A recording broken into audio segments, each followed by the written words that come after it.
ABC 11 Eyewitness News at 11 starts right now. Here on the big board, we are following what's new and breaking, including the latest check on a potential tropical storm churning south of our coast. Good Sunday evening to you, everyone. I'm Heather Waliga. Raleigh police also believe speed was involved in a deadly head-on crash from this morning. Investigators say 25-year-old Brittany Ann Phelps died. Fred, Anna, this is actually his third trip to Washington. He's been battling this disease now for about 7 years, but he is not the only one here fighting year after year to get his story out. Stunning images streaming in by the minute of a dire situation unfolding from Charleston to Columbia and points beyond. We are also witnessing stories of heroism. ABC's Heather Waliga is joining us this morning with the latest on that. Heather? Candace and Diane, that citywide curfew is now in effect, but hundreds of protesters continue to ignore the order. Joel, thank you. Yeah, the stars are set to arrive any minute now, and we are hoping to catch up with some of them, including North Carolina's own Parmalee, Garner native Scotty McCreery. All of the big stars are here tonight. Raleigh police searching for the bandit who broke into the News and Observer's office, making a mess of the place. Angelica Alvarez is live on McDowell Street. Angelica, police believe the suspect may be connected to another similar crime. We have more breaking news happening right now. Chopper 11 HD just arriving on the scene of a crash on I-95 in Halifax County.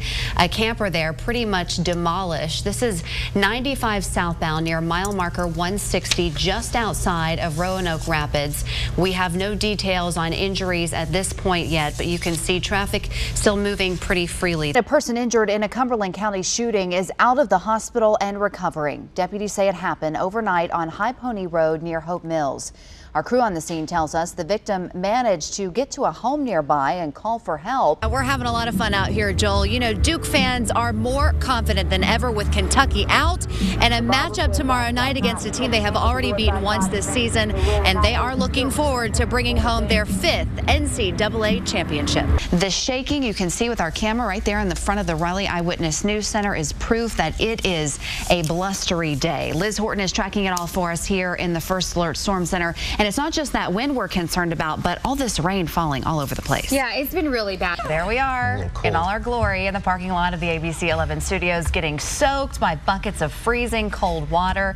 Today, we officially nominated the next 3 victims. Joe Mazer, who's not here to defend himself. No. Our boss, Rob Elmore. Hopefully we have a job tomorrow. You nominated Rob.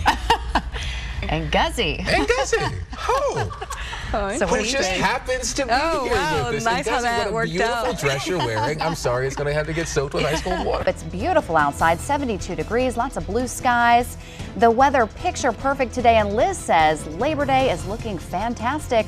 Her full First Alert forecast is less than 3 minutes away. Stay with us. Good Saturday evening, everyone. From the First Alert Storm Center, I'm Heather Waliga here alongside meteorologist Liz Horton. So which spots still have to worry about that rain tonight? Well, pretty much all of us, off and on. The city of brotherly love and sisterly affection, welcoming the Pope with open arms today. There he is, making his way through the streets of downtown. You can see security all around him as he blesses the crowd. We expect the Pope to speak soon at the World Meeting of Families. Heather, what a sight there, Tisha. You know, you mentioned this is such a big deal for so many of the people around you, and you said a lot of people traveled a long way just to be part of this historic moment. Breaking news, a quiet Wake County neighborhood, the focus of a major crime scene tonight. The Wake County Sheriff telling us a man was gunned down in the 1200 block of Rutledge Landing Drive. That's just south of Knightdale. Elena Athens is live at the scene with what we know about the suspected shooter. Wake Forest police say they shot Alan Rushton when he charged at them with a knife last night.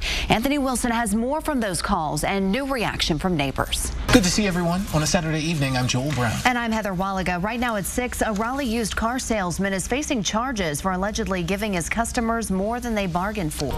Breaking news right off the top at 6. Flights finally taking off again at RDU Airport after a rough afternoon for air travel up and down the East Coast. Good Saturday evening to you. you, everyone. I'm Heather Waliga. The airport forced to stop all departing flights for more than 3 hours. The problem? Computer issues at an air traffic control center in Leesburg, Virginia. All new at 6, a bank heist in the middle of the day, and now Raleigh police need your help finding the suspect. This is the guy detectives say held up to SunTrust Bank in the 13,000 block of Falls of Noose Road. Here at the University of Phoenix Stadium, the UNC Tar Heels and Gonzaga Bulldogs ready for an East Coast, West Coast showdown, a national title on the line. And good evening, everyone, from sunny Glendale, Arizona. I'm Heather Waliga. And I'm Mark Armstrong. That is the Dean Smith Center in Chapel Hill. UNC students and fans starting to stream in for the big watch party. The doors opened about 30 minutes ago. Thousands are expected before tip-off, and it will be a big party. We have a lot of generous people who've stopped by here at the Kroger on East 6 Forks Road. One woman actually came twice because, well, you can see that our truck here isn't quite full, so we still need some help. And here are the items that we need the most. Diapers, we could use cereal, and really anything healthy. Canned fruits or vegetables, maybe some canned meat. Anything that you can drop off will really, really help us out. We want to bring in now Lizzie Adams. She's here with the Salvation Army. And Lizzie, these are things that people need not just around the holidays, but really all year round. Absolutely. And let me step out of the way as we frame up Air Force One for you here. We are in the North Cargo area of RDU, and I've got to tell you, it is always so impressive to see this aircraft so polished. And it might be a little loud on your end. The risers that we're standing on are actually very close to the airplane. There is the presidential limousine pulling up now. This is all that's left of Rick McWilliams' home. The entire backside of the house ripped off in this storm. You can see part of his roof here now dangling from the tree, and his front door also blown off. There it is behind me, about 200 feet away, upside down. He and his neighbors spent the better part of this day sifting through all of this rubble, trying to find anything of meaning. A mammogram is one of the most important exams a woman can have, but one woman tells me her mammogram missed cancer because she has dense breast tissue. Now she's hoping a new state law will keep other women from missing that key piece of information that could save their lives. Megan Huffman-Hauk doesn't take chances when it comes to her health. So when the active mother of 3 noticed a change in her breast in her early 30s, she scheduled a mammogram. I just developed a gut feeling that I had breast cancer. Test results came back negative, and with no family history of the disease, doctors sent her home. They were 100% sure that I wasn't looking at a cancer diagnosis, and that I'd be good and to see them in 2 years. Less than 2 months later, she was diagnosed with advanced stage lobular breast cancer. Every moment, every day counts. Every week that goes by, you wonder, what difference did it make? Huffman-Hauk discovered she has dense breast tissue. More than 40% of women who get a mammogram have it. The white area in this picture makes finding small tumors difficult. Some research suggests women with dense breasts could be 4 times more likely to develop breast cancer. And it's still effective, but maybe not as good for detecting small masses as in women with fatty breast tissue. Examples of 2 patients. Dr. Sajada Gatti is a radiologist at Duke Medical Center. She helped draft new legislation earlier this year known as the Breast Density Law. Doctors who perform mammograms are now required to let patients know in writing if they have dense breasts. Many physicians are just now getting an increase in phone calls from patients who have received the letters. What happens next is up to the patient. We still have no idea what should be done after that. You know, should patients be screened in addition to mammography?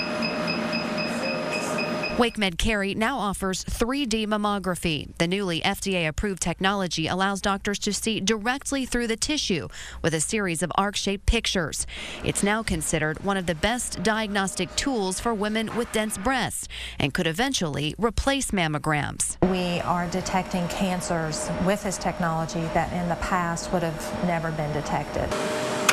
While the new law doesn't require insurance companies to pay for the additional screening costs, some healthcare practices are absorbing the added fees. Huffman-Hauk is now in remission after years of chemo, radiation, and surgeries. She hopes women will take the time to educate themselves on the tools available before it's too late.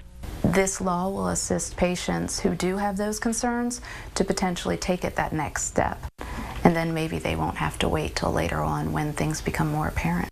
So what should you do if you get one of these letters from your doctor? Follow up with a phone call. Discuss the risk factors and the screening options with your physician.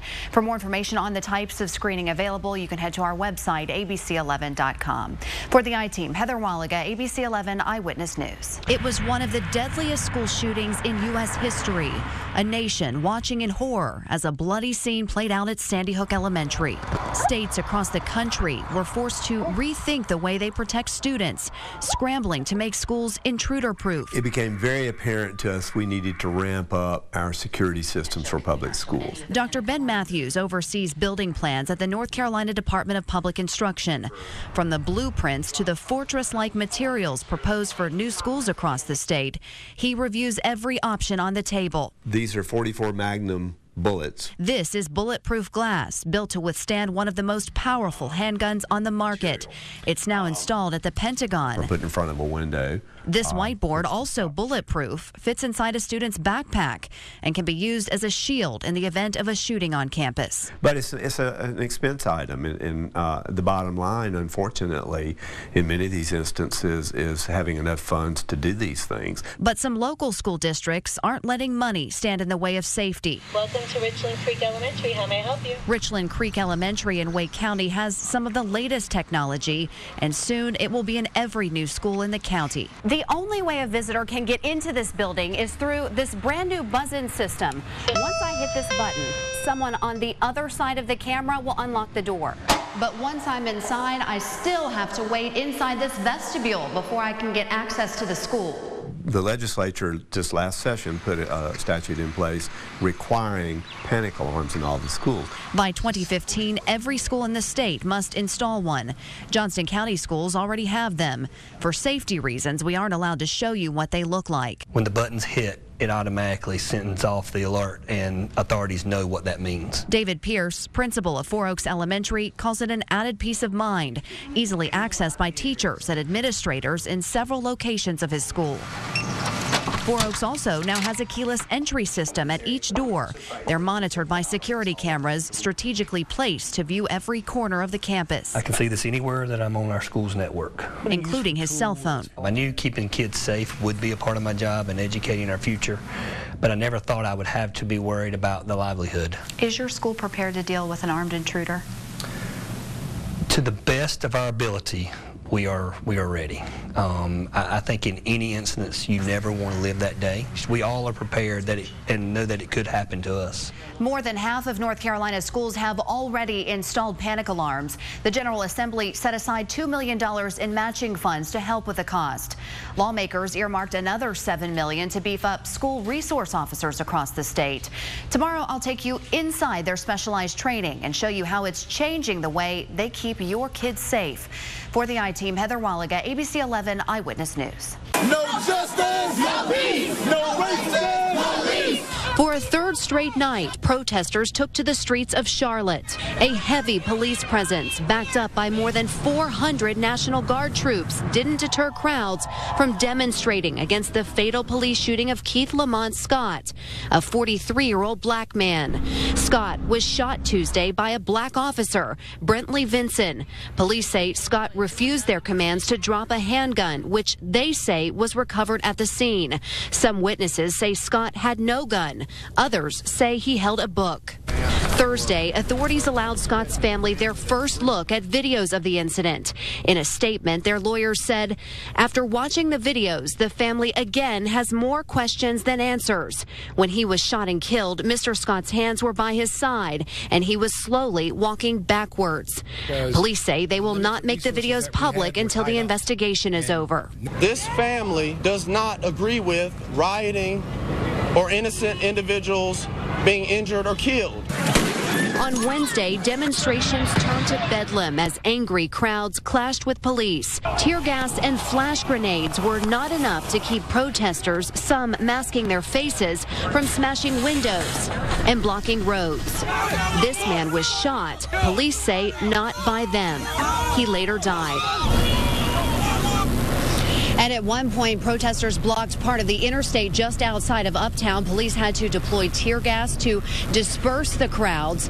The city's mayor says that the curfew will remain in effect until the state of emergency is lifted. Candace, Diane? Yeah, Uptown being the very popular area there in Charlotte that was the scene of a lot of violence last night. And things are a lot more calm this night. Any issues so far? Well, Charlotte-Mecklenburg police have said that 2 of their officers were sprayed with some kind of chemical agent by civilians. They were treated by emergency workers. We have not heard of any reports of any civilians being injured. We do know that police continue to monitor the situation from about 1,200 cameras that are placed throughout the city. Durham police searching for the gunman who shot and killed a man downtown this morning. It happened just after 2 a.m. on West Main Street. That's near Brightleaf Square. 30-year-old James Legg of Raleigh was found shot to death on the ground. So far, police don't know a motive for the shooting. Anyone with information is asked to call Crime Stoppers. All right. Thank you, Mark. Game time almost here, about another 90 minutes away. We will have full post-game reaction, hopefully a celebration here and on Duke's campus. And we will have instant breaking news coverage as soon as the game is over. Live coverage from here in Indianapolis. All of the post-game news conferences and reaction from the locker room. And of course, we'll be live at Duke. The students ready to light up that bonfire. And as always, full coverage at abc11.com, the ABC11 mobile app, and on social media. I'm Heather Waliga for Mark Armstrong, the entire team here in Indy and back in the Triangle. Thanks for watching. Have a great night, and we'll see you right back here after the game.